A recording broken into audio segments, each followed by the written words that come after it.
अगर हमारे पास कोई भी चीज़ है, अगर हम उसको परहित में लगाते हैं, दूसरों की सहायता में लगाते हैं, या हम उसकी जीवन में अति नहीं करते हैं, उसका अगर हम सदुपयोग करते हैं तो कोई भी चीज़ बुरी नहीं है।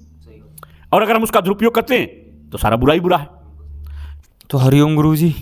हरिओम गुरुजी, आज दिखाता हूँ जैसे कि अगर कोई भी राजनीतिक बातें रहती हैं या फिर कोई भी घटना हो रही है, मैं ज़्यादातर उसको दिखाता हूँ।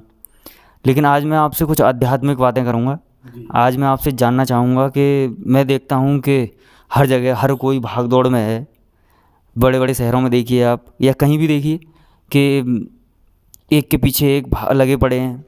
कोई किसी को कुछ चाहिए, किसी को कुछ चाहिए, लेकिन सब लोग इस माया, इस दौलत, इस धन संपत्ति को इकट्ठे करने के पीछे लगे रहते हैं। तो इसके पीछे क्या तात्पर्य है और कितनी ज़रूरी है गुरुजी? मैं ये जानना चाहूँगा आपसे, ये जो दौलत है कितनी ज़रूरी है और कब तक इसका साथ है और कहाँ कहाँ इसका उपयोग है? हाँ, देखिए बेटा, आपने जो ये प्रश्न किया है कि मानव के जीवन में धन कितना आवश्यक है, देखो इसके लिए हमारे धर्म ग्रंथों में एक बात कही है कि धन की जो है 3 गति हैं: दान, भोग और नाश। अब इससे ही आप समझ लीजिए कितना आवश्यक है।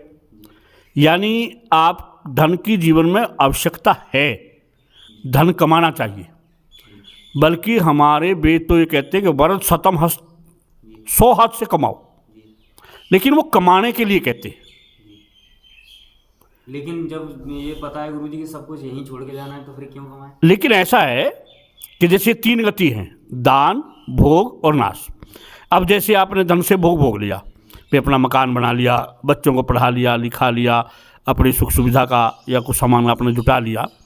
इसके बाद वो धन जो है दूसरों के उपयोग में आए, दान करें उसका।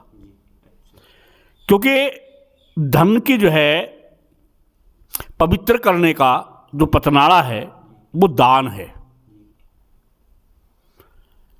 कि अगर हमारे पास धन है तो जिसके पास धन नहीं है हम उसकी सहायता कर सकते हैं, उसकी मदद कर सकते हैं।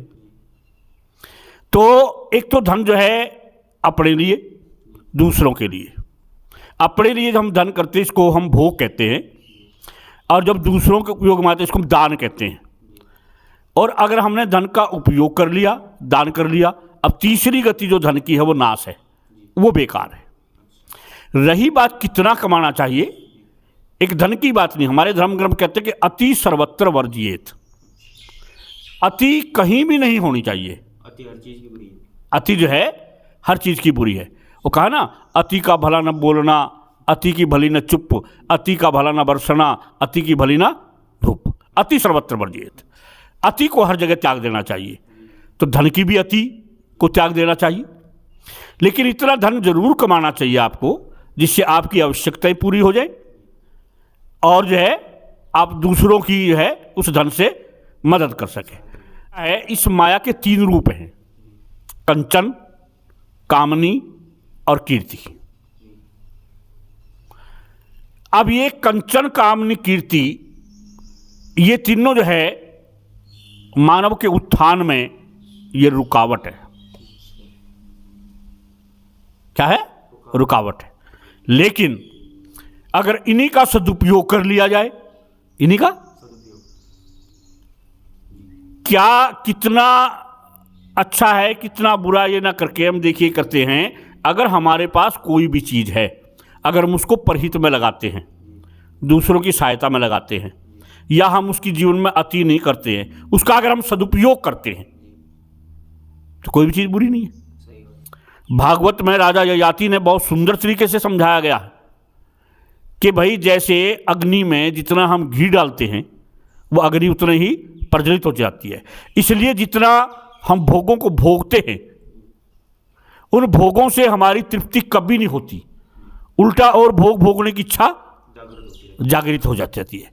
महात्मा बुद्ध जी ने तो यहाँ तक कहा है कि जो मध्य मार्ग है ना, बीच का जो मार्ग है, उन्होंने एक वीणा का उदाहरण देकर के समझाया कि वीणा के तार इतने भी मत कसो कि वो टूट जाएं, और इतने ढीले भी मत रखो कि वो बजे ही ना।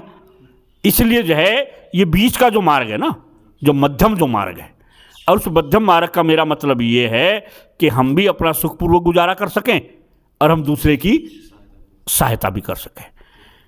और मैं धन के बारे में नहीं, मैं हर चीज़ के बारे में ये बात कहूँगा कि हमारे पास कोई भी वस्तु है, कोई भी पदार्थ है, उससे हम अपनी भी आवश्यकता पूर्ति कर लें और उसे किसी दूसरे की भी ज़रूरत बंद कर लें।